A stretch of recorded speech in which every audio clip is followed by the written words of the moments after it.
See this temple room here? In Vrindavan, they have that. They flood the whole courtyard with water. Right? And they have flowers floating everywhere in the water. You see it in Vrindavan, you go, wow, amazing. And this is not the beginning. This is actually during Chaitanya Leela. They also had these boat festivals. I looked in the Shastra. Rama Krishna Shri Govinda Utila Nakaya Chartadike Bhaktagane Chamara Dulaya. Balaram, Krishna, Govinda were then placed in a boat while the devotees on all sides fanned them with chamaras. Rama, Krishna, Shri Govinda Nakaya Vijaya Dekiya Santosha Shri Gauranga Mahashaya. Lord Gauranga felt satisfied on seeing the boat festival, Balaram, Krishna, and Govinda. So what happened? After Lord Chaitanya was so satisfied in seeing it, what happened next? Let's find out. Prabhu Osakala Bhakta Lili Kutahale Jampadiya Padalena Narendra Jale. Then the Lord and his associates all joyfully jumped into the waters of Narendra Sarovar. So it's not big enough to jump in here today, but actually, they all jumped into the water and they had all kinds of ecstatic pastimes in the water. So what are we going to do? We don't have a bunch of water to jump into. What are we going to do with them? Stuck here on dry land, right? Well, there's another boat festival which is going on eternally. I want to talk about that boat festival today, and that's the boat festival. We can all jump into the waters right now and eternally swim and sport in those waters. You know about that boat festival? Described in the Bhagavatam. 10th canto, chapter 14, text 58. Samashrataye pallavaplavam mahatpadam punya jashomarare bhavambadir vatsa padam padam padam padam yambabadam natesham. Talk about cool poetry. That Vyasadeva really knows how to write poetry. Prabhupada said it's so perfect you can spend hundreds of years studying one verse. That's what a great poet Vyasadeva is. Let's look at so nice. Let's read it again. Samashataye pallapatlapavam mahatpadam punyasho marare pavambadir vatsa padam padam padam padam padam yambabadam natesham. One is except the boat of the lotus feet of the Lord, who is the shelter of the cosmic manifestation and is famous as Mukunda, or the giver of mukti, the ocean of the material world, it's like the water contained in a calf's footprint. Parampadam, or the place where there are no material miseries of Vaikuntha, is the goal, not the place where there's danger at every step. So it's a nice boat. Those lotus feet of the Lord. Here we are in this vast ocean of material existence, full of lust, anger, greed, madness, illusion, and envy, all kinds of madness going on in the name of religion or philosophy or science. It's just full of so much garbage. Horrible. Isn't it horrible? We say horrible, but this is horrible. It's a horrible mess. Horrible mess. So Krishna is very kindly giving his lotus feet as a boat. It's a humongous, it's much bigger than the Pacific. I mean, it's a humongous ocean. Unbelievably humongous ocean. So you get in a boat and you cross the ocean. Oh, wow, I'm on this boat. I'm crossing over the ocean. What about those people on the other side who didn't get on the boat? What about those poor souls who didn't make the boat, you see? What about them? Well, the good news is this boat actually, when the whole ocean shrinks down the amount of water in a calf's hoof print. Even some little pygmy could jump over that much water, you see, the hoof print of a calf, you see. So this vast ocean. So this is the ultimate boat festival to get shelter of the Lord's lotus feet. We can relish that boat festival. So we can be in that boat 24/7. So how to get on that boat? I mean, that's the whole process. What's it called? Bhakti yoga. What's another name for it? Remember that? Krishna consciousness. You heard that name before? Krishna consciousness. when we have a movement, what's that called? The International Society for Krishna Consciousness. This is a center of ISKCON, right? It's an ISKCON center. So this is part of that amazing festival, an amazing boat festival going on 24/7. The ISKCON Boat Festival, taking shelter of the Lotus feet of the Lord. So it all begins with faith. So thou shraddha, you have faith. Well, these devotees seem to know what they're talking about. They're so loving, they're so kind. This knowledge is amazing. The kirtans are so thrilling and enlivening and exhilarating. I think I have some faith. People come for the first time, right? But they have some faith. Oh, this is something good here. This Hare Krishna, there's something good here. I think I'll get into a little bit. So what's the next step? Sadhu Sangha. You associate with devotees. And you see what the devotees doing, what they're chanting, what they're japa, Hare Krishna, Krishna Krishna, Hare Hare. So I'll do it too, bhajana kriya, you see. So you get into this thing, and then what happens? Anartha nivritti, all that lust, that anger, that madness. Shishigurnitai, Jagannath Baladev, Radha Krishna Ki Jai. All that horrible dust and that dirt that's accumulated in the heart for millions and billions and trillions and quadrillions of lifetimes, starts getting washed away. Can you imagine? It's like a dirty mirror. You can't see anything in it. But now we have you have Windex here. In America, we call it Windex.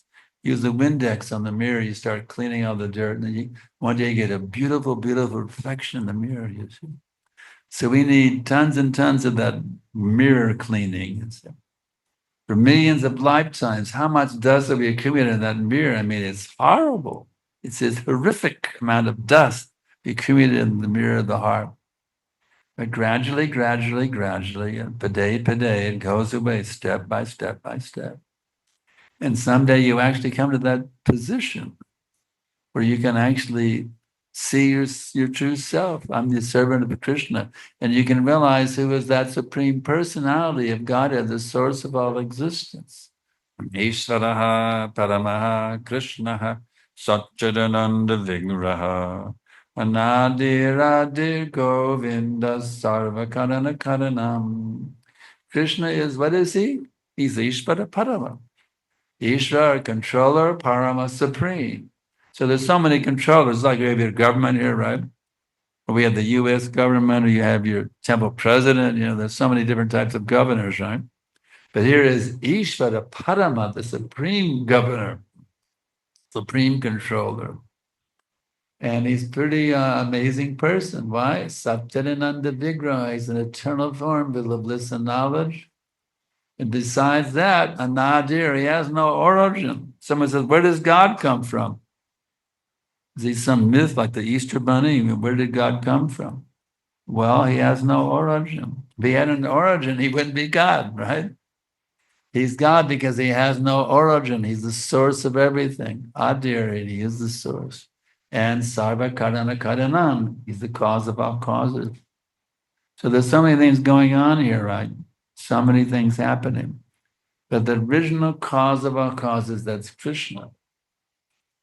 So in this Krishna conscious process, we celebrate the boat festival of taking shelter of this boat of the lotus feet of the Lord, crossing over this vast, vast ocean of water. And the process really works. I mean, it's an amazing thing.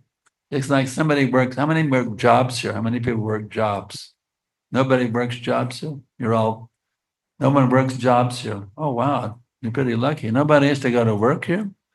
Nobody works jobs. Here's one person that goes to work. Everybody else is lazy, huh? Well, many times they ask me, how do you become Krishna conscious when you go to work or go to school? How do you remain Krishna conscious? Well, I was just reading today a wonderful book, and as I was coming here in the car, it was a book of lectures that Prabhupada gave on the Bhagavad Gita verses. It was in the back seat of the car. And this looks pretty good. And I read an amazing thing I remembered from many years ago. It's a very good example for those of you who are going to work or going to school, caught up in so many quote unquote material duties, right?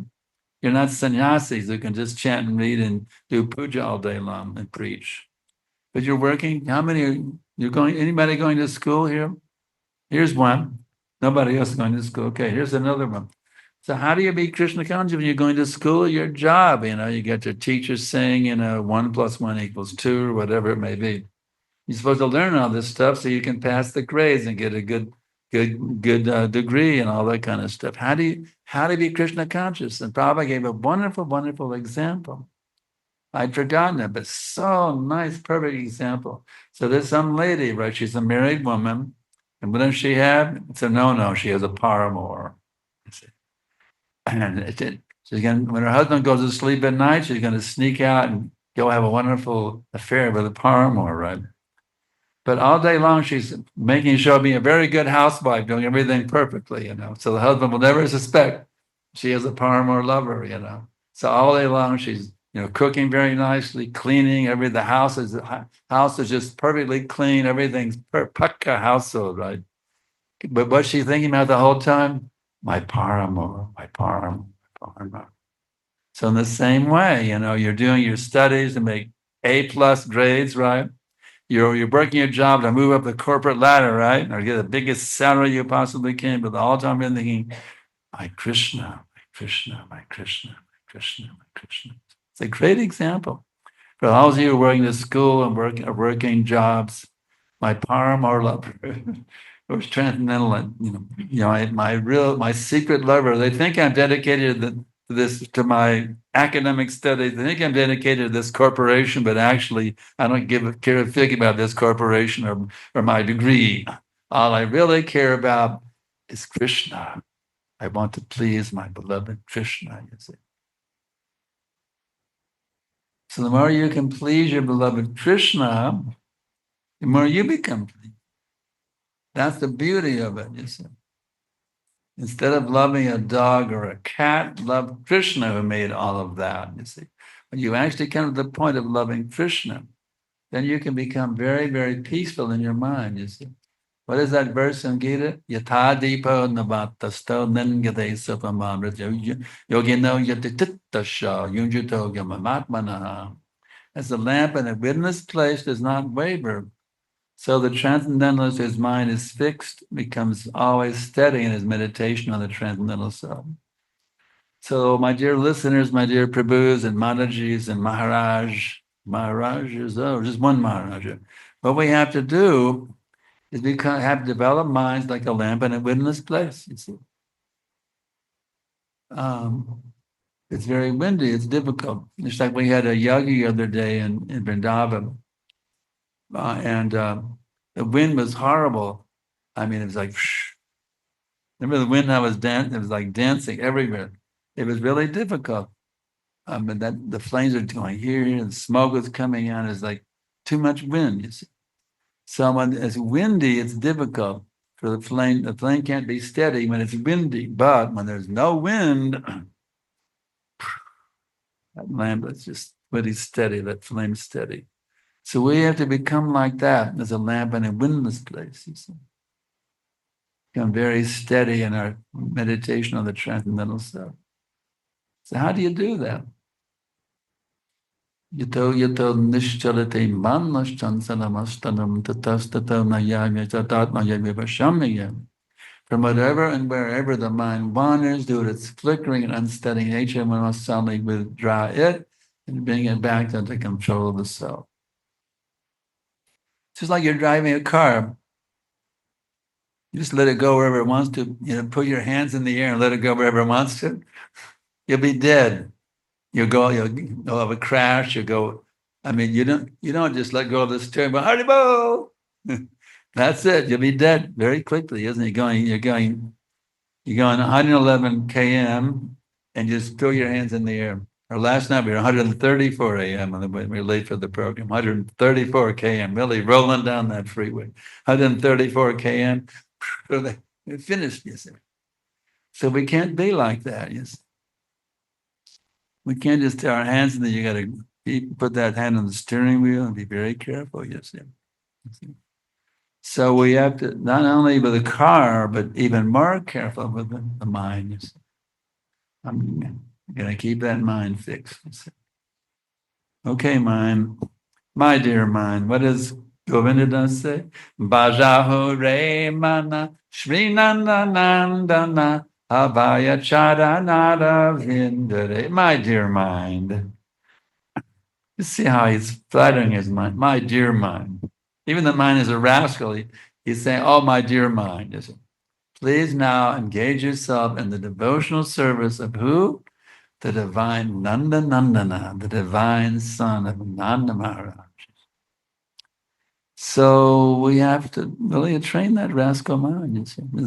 It's like the mother and the kid, right? Did the kid run wild and go all kinds of mischief? You got to keep that kid under control. Okay, little Amit.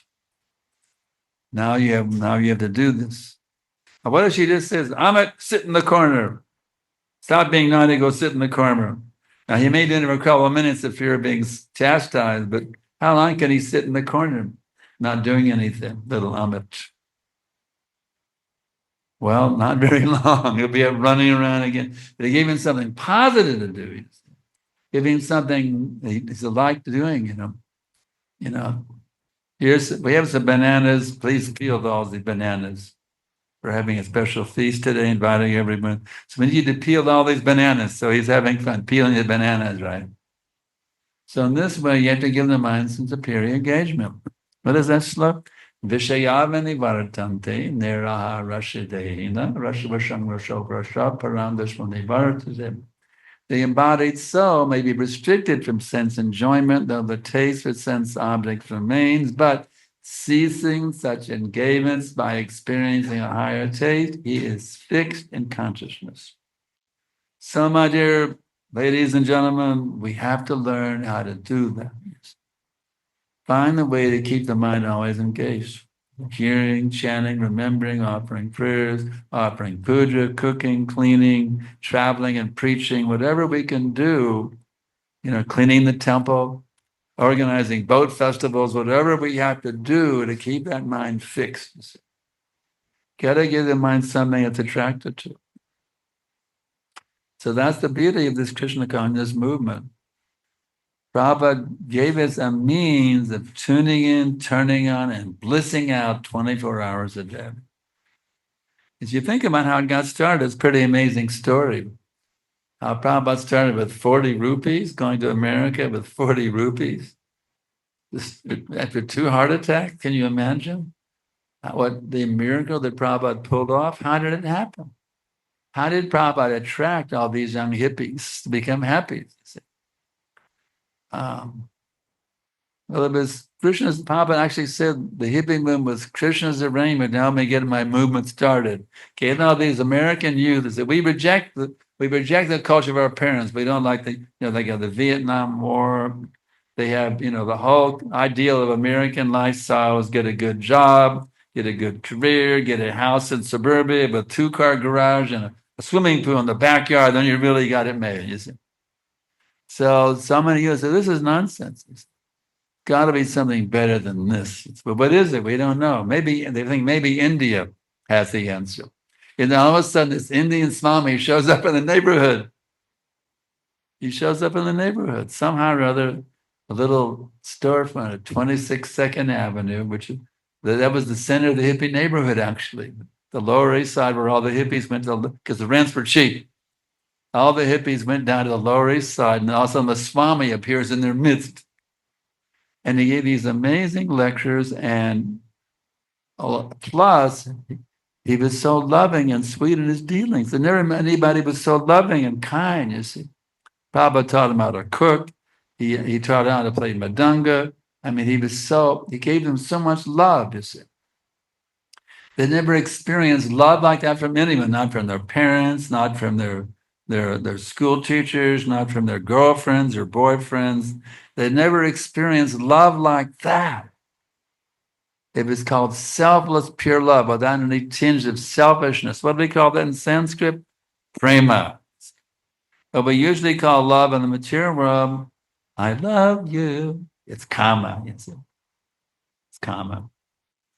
So they actually tasted little prema by associating with Prabhupada, you see. And he gives a nice verse, Rupa Goswami gives, Dadati Pratagrinnati, Goyamakati Prichtati. You know that shloka, Nectar of Instruction.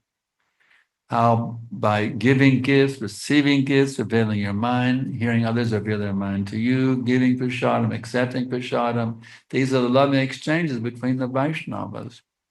So Prabhupada gave such wonderful loving exchanges, and that's how the movement actually took off like a rocket, you see. They learned from Prabhupada how to accept love and give love. And then they started sharing that with others. Some guests would come and they were getting so much mercy from Prabhupada, they would give that same mercy to the guest. And he would also get into it. Somebody else would get into it, and gradually, boom, boom, boom, it took off like a rocket. There's 10,000 disciples all over the world. It came to all kinds of far out places like Malaysia. Can you imagine? Malaysia?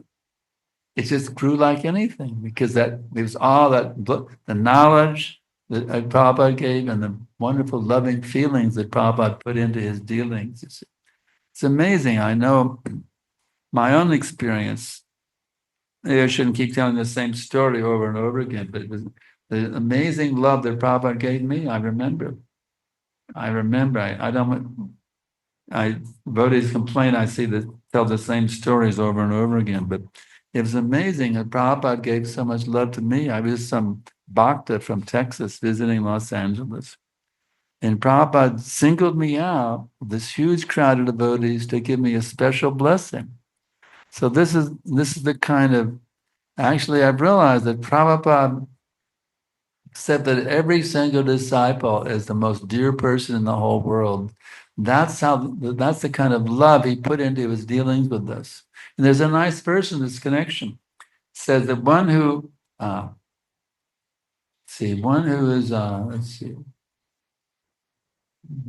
is that sloka? It says, for one to whom everything is dear, for whom everything is dear, he becomes dear. Yes.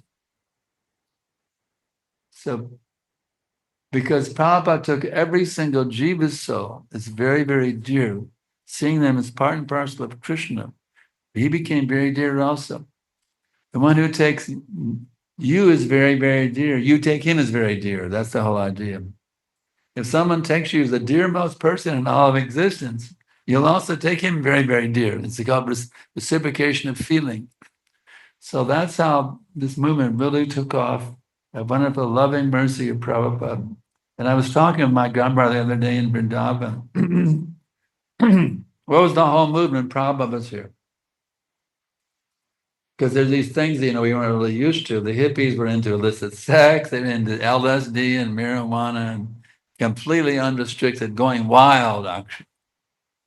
So how do they agree? No illicit sex, no meeting, no intoxication, no gambling. I mean, how could they make such a humongous change in their lifestyle? Well, we wanted to please Prabhupada.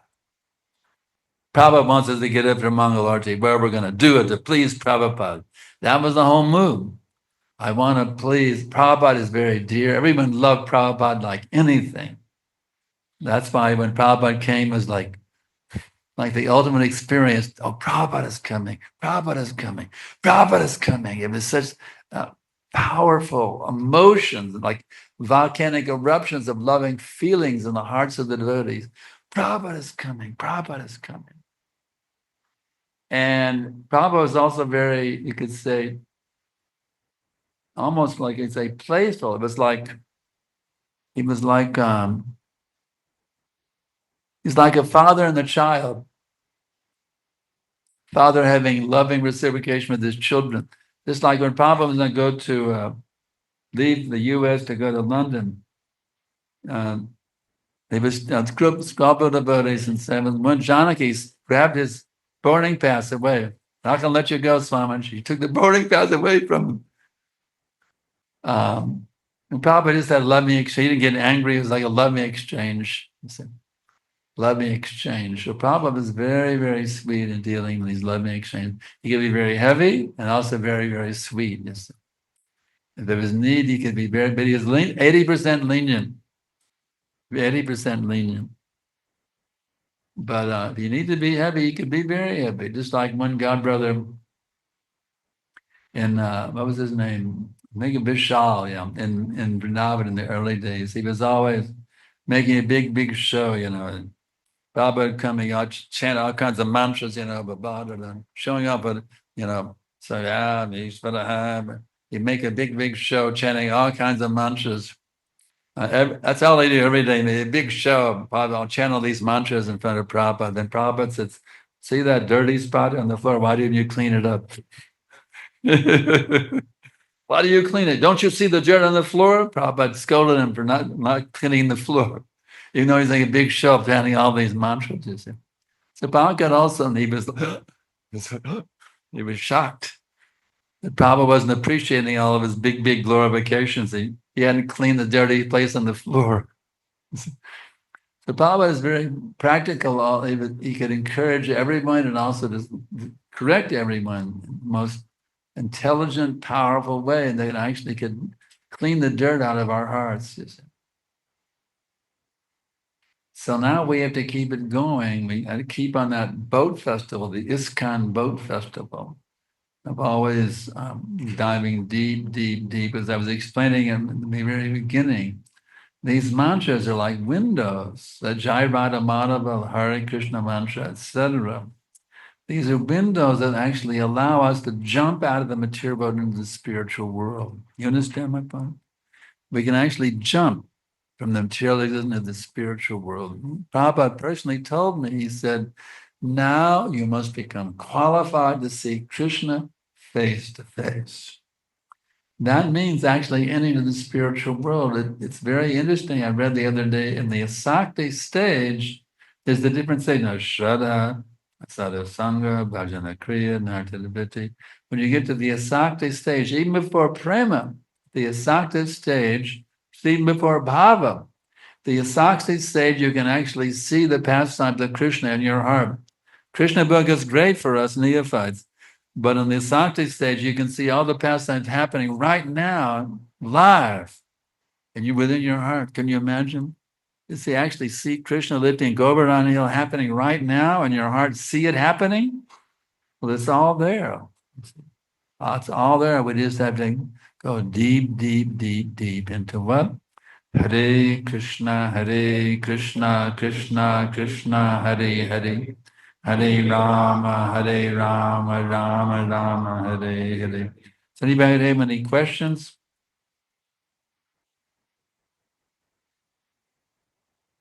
Questions are welcome. We love questions. I know I was trained by Vishnujana Swami. He said, you must inquire until all your doubts are completely eradicated. That's how I was trained up. You must inquire until all your doubts are eradicated. Does anybody has any doubts about this? About what I'm saying here, about this whole process? Now's your time. I've come here to destroy your doubts. You see, I'm going to stomp on your doubts. I'm going to shine the light of transcendental wisdom. I really have some help. My hearing is so good. Yes, Mataji, please. Sorry, Hare Krishna Prabhuji. I want to ask, could you expand further on how to deepen our experience of Krishna and connecting with the holy name? Because when you had a very nice point about we are engaged 24/7 if we wish to focus on Krishna. But this focus can be on a more surface level, or it could be very deep. If we want to reach a deeper level of connection with Krishna in that sense, or in our meditation, how can we do that?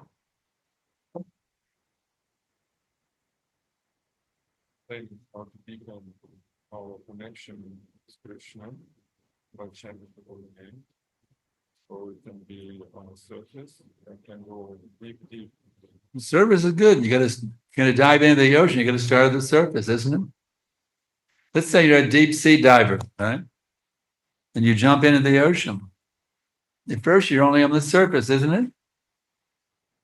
You can't immediately be in the deep. You can't immediately be 100 feet down. When you're only 6 inches down when you begin. So we have to, whatever level, let me just begin and at least dip my foot in the water, right? Leave a little bit in, okay. And that's called Adau Shadha. First you have faith in the process. And then you go deeper. Sadhu Sangha, Bhajana Kriya, Anartana Vritti, Nishta, Ruchi, in this way. It's a gradual process. I mean, I've been doing it for 53 years and I still got a long way to go. I'm still not very deep yet after 53 years. But I know but Prabhupada ordered me, all material desire is zero. It's a pretty high thing to shoot for. Absolutely eliminate any tinge of a desire to enjoy separately from Krishna. So in the beginning, maybe you're 1% pure, right? And then 2% and 3%. You just got to keep going, going, going. And you be determined, like a little sparrow, be enthusiastic and be patient. Those three things. Does that help a little bit? Yeah, thank you. Anything else? Anybody hear the lecture today, or your minds were wandering here and there or beyond all over the universe? Any questions?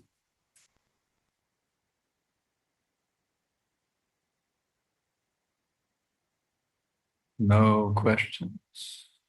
Should we end the class then? Had enough? I can't stand him. Okay, here we go.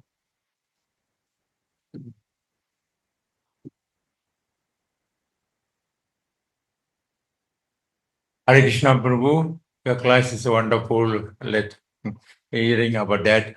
I have some doubt. You can explain about ideal grahastha in Krishna consciousness.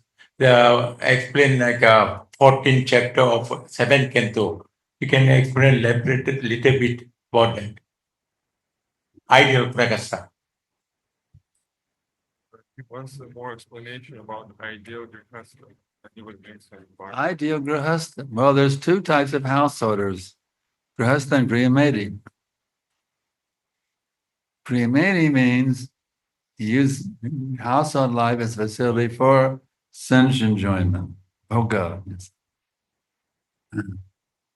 And grahastha means he uses household life as a facility to give up desire for sense gratification. Just like the desire for sex is natural. It's all right. Have 2 or 3 kids and finish, you see. Don't just keep on enjoying the genitals. You see. Use the genitals in Krishna's service, satisfy them, and then renounce. So the idea is to move towards at least vanaprastha, if not sannyasi, at least every householder should become vanaprastha. No more sexual relationships, just serving together for Krishna. At least that much should be done. So Prabhupada was very disturbed, actually. Sometimes the householders would take it as a facility for sense enjoyment. They would get tired of having one girl, they'd say, let me get divorced and get another one. Prabhupada was very, very critical of this move. He was very, very, it's so gross on him when people Prabhupada said about it. It's pretty gross in public to say such a repeat with Prabhupada. He told the sannyasis, I wouldn't say in a public arena what Prabhupada said about it. The example they gave, but it was very, very gross. Prabhupada compared it to. So, yeah, don't use household or life as a facility for sense gratification. Take it as a facility that husband and wife can work together to help each other become renounced, detach from sense enjoyment.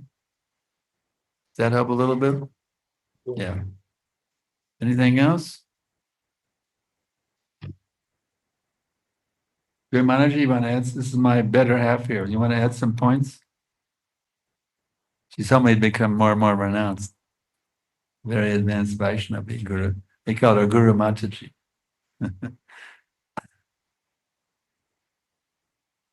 What'd she say? Here's one. She said something. Right?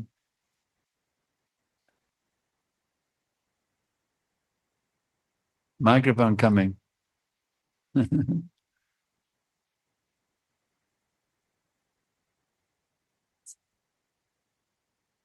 Did not say anything, but I just wanted to reflect on the both pastimes of Lord Krishna and the gopis. This the devotees are going to do these pastimes of the and reflecting on the pastime that Lord Krishna had with the gopis. Isn't that correct? I do not know if that's the case. I couldn't find it in the Krishna books. Maybe there are in other scriptures. I didn't find any mention in the Krishna book of a boat festival. That's why I found something about Lord Chaitanya enjoying it. I don't know anything in the Krishna book about a boat festival. So if you can, if you can explain more about that. Yeah, like I said, I looked in the database. I couldn't find anything about it except for Lord Chaitanya enjoying it. So I know it's bona fide. Lord Chaitanya enjoyed it. And I saw the video of it in Vrindavan. I saw yet amazing. Wow. It was so beautiful. You can't imagine. They had flowers float, the whole temple room, the whole courtyard, and flowers floating all over. There was flowers everywhere. The whole water, there was an ocean of flowers actually. And the head Pujari was there, Radha Krishna, and the devotees even up on the roof looking down. It was just so beautiful. Like your hairs could almost stand in seeing how beautiful it was. They do it every year in Vrindavan. I haven't seen it, but I saw the YouTube videos. It's amazing how beautiful it was.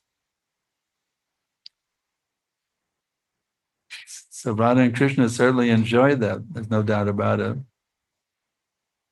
And just imagine on the Jamuna having such festivals, or all the others, so many bathing ghats are there. So you had something?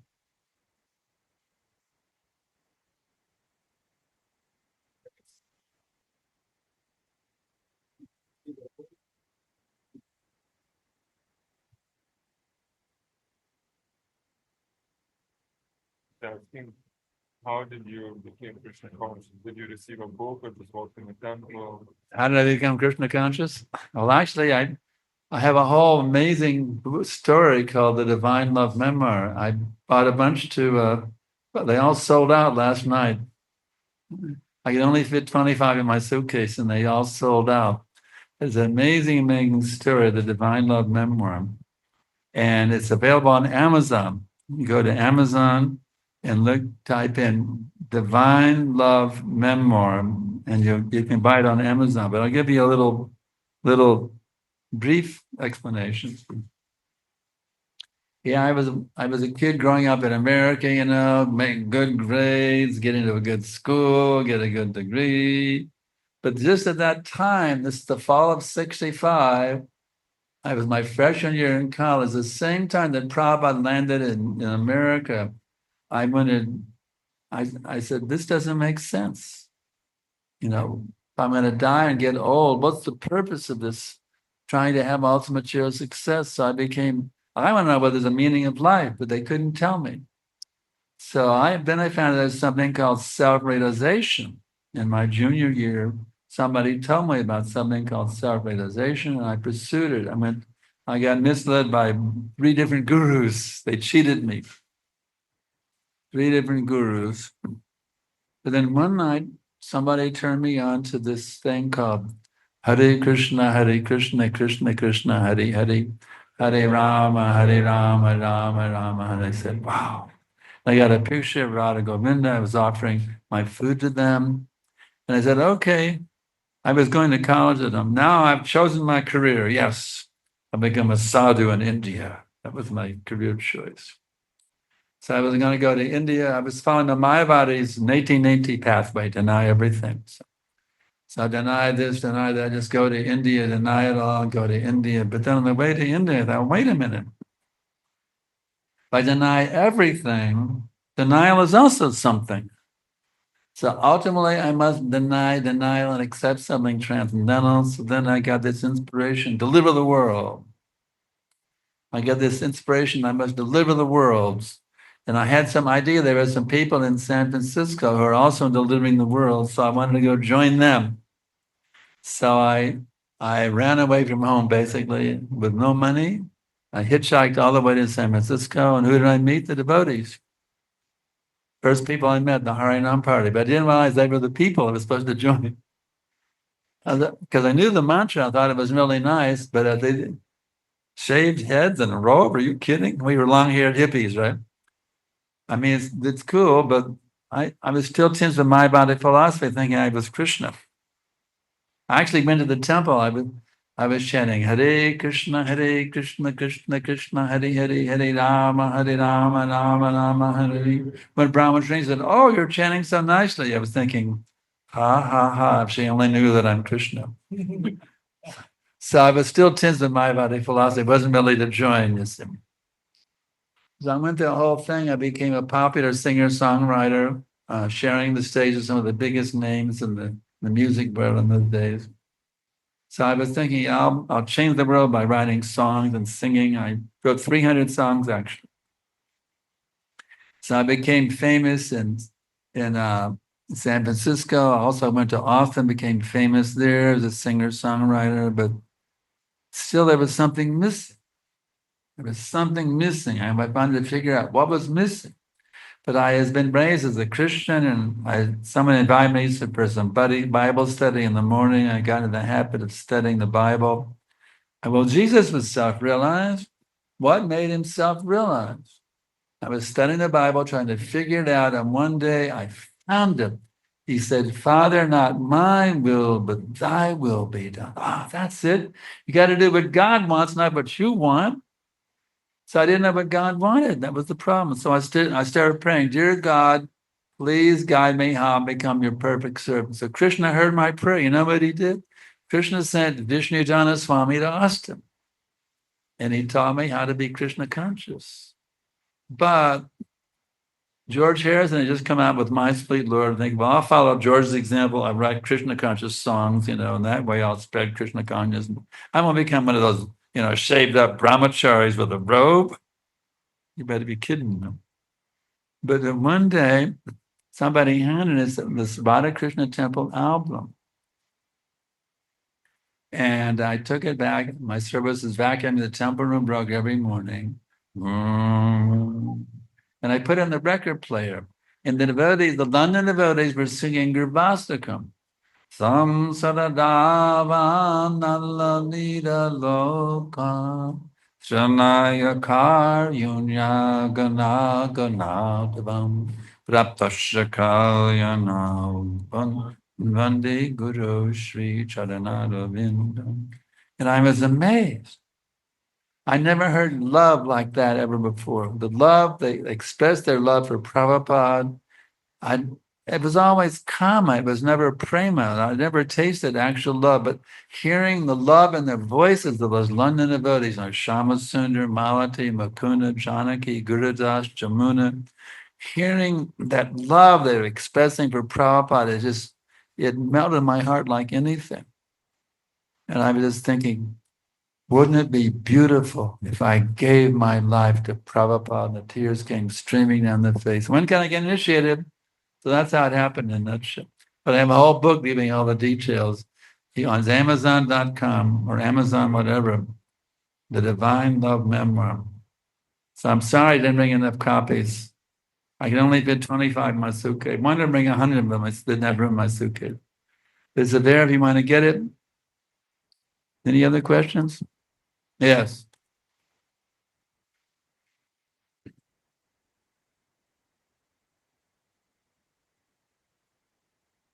Hare Krishna, Prabhu.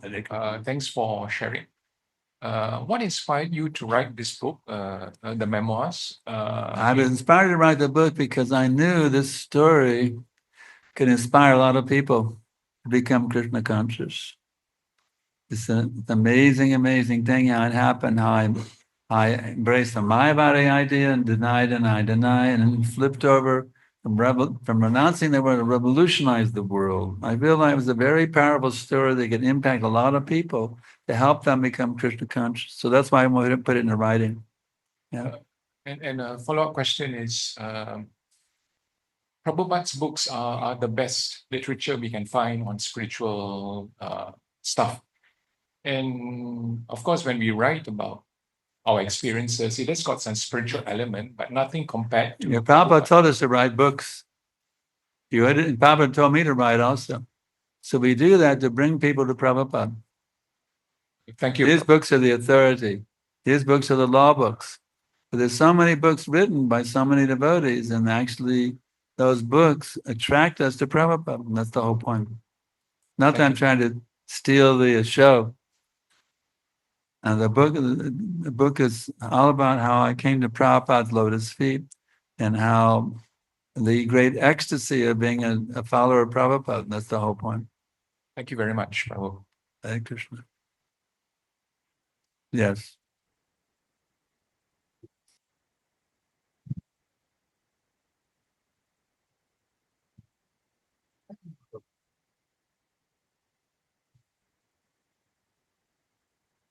Hare Krishna Prabhu. Talking about Get away from that speaker, yeah. talking about Vrindavan Prabhu, I heard so much about Vrindavan. Even just now Prabhu was mentioning that Vrindavan is an ocean of flowers and very impressive area. Yeah. I agree on that. But my question is, the impressive thing is 72 kilometer long and 24 miles width and height is 17 kilometers. Govardhan Hill was lifted by Krishna and it left the circle of the Vrindavan is 22 kilometers. It takes about 5.5 hours to complete. In between 1 acre, or 2 acre, 3 acre, there are so many temples. So many temples. When we go on Parigram, we see the deities. We see the deities and we pray.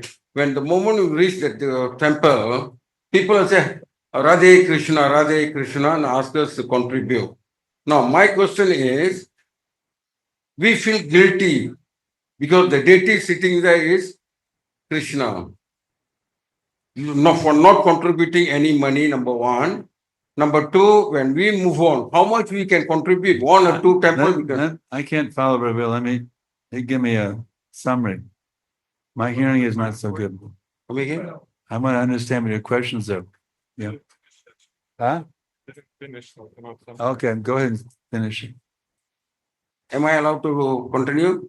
Now, my question is, if we don't contribute to the mini temples where the deity is sitting, is it a sin? Or the temple operators who are sitting every 2 acres or 3 acres operating the temple, are they offending Krishna by operating a temple and collecting money?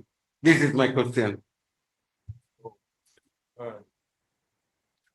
I'm appreciating your story about No, how nice flowers. Part is very nice. Govardhan is so huge, very huge Govardhan. There is so many temples around and they're building more and more. And when we go around, we need to receive donations. But when they open more and more temples, it becomes very hectic. And is it as sinful for them just to keep opening and just collecting the money? If people are using temple as a way of earning a livelihood, that's sinful. Yeah. Some easy way of using the temple as a way to have a life of sense enjoyment in the name of the temple. Just like in Prabhupada's room in the Radhamar temple, they have a donation box. And I saw there people in the room is very nice. In fact, Prabhupada is sitting, he's signing a letter, and there was no pen. So last time when I gave a pen, so here's a pen to sign, but I went back and I get somebody to move the pen. So I can see they're not maintaining this room very nicely. Then they have a big box for collecting money, but it's really not really proper. They use even Prabhupada's room as a means of making money and not really maintaining it nicely. So there's so many temples, it's like for a way of making money. So it's very sinful, actually. Temple should not be a way for a household to earn a livelihood. Temple should be a place that's surrendered to Krishna. So we recommend giving our donations to ISKCON.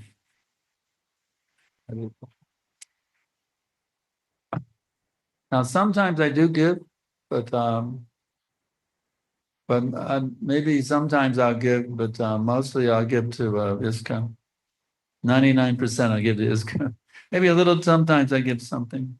But ISKCON is doing the real work of preaching. ISKCON is the movement that actually live with the whole world. So you may sometimes give a little something, but the real thing is give big support to ISKCON because they're doing the real work, Krishnizing the world. These other temples are not. That's my experience.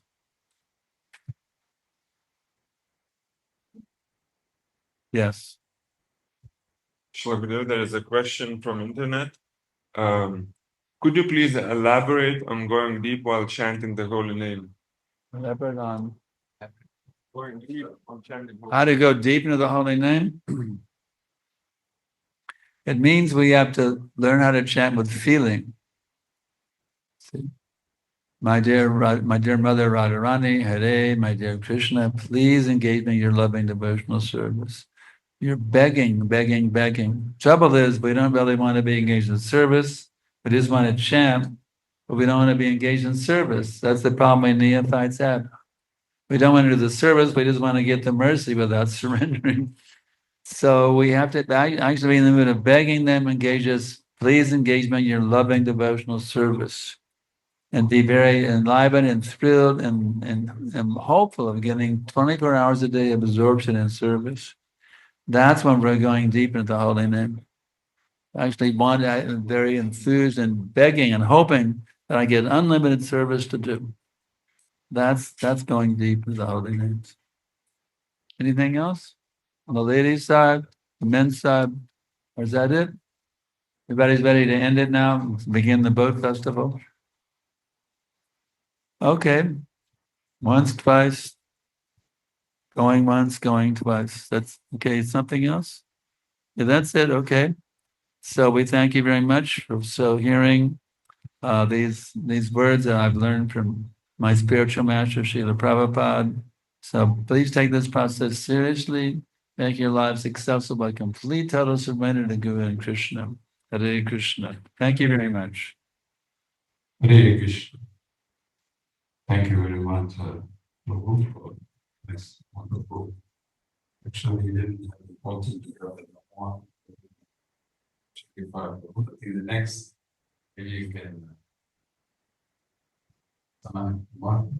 get the book. So for this, yeah.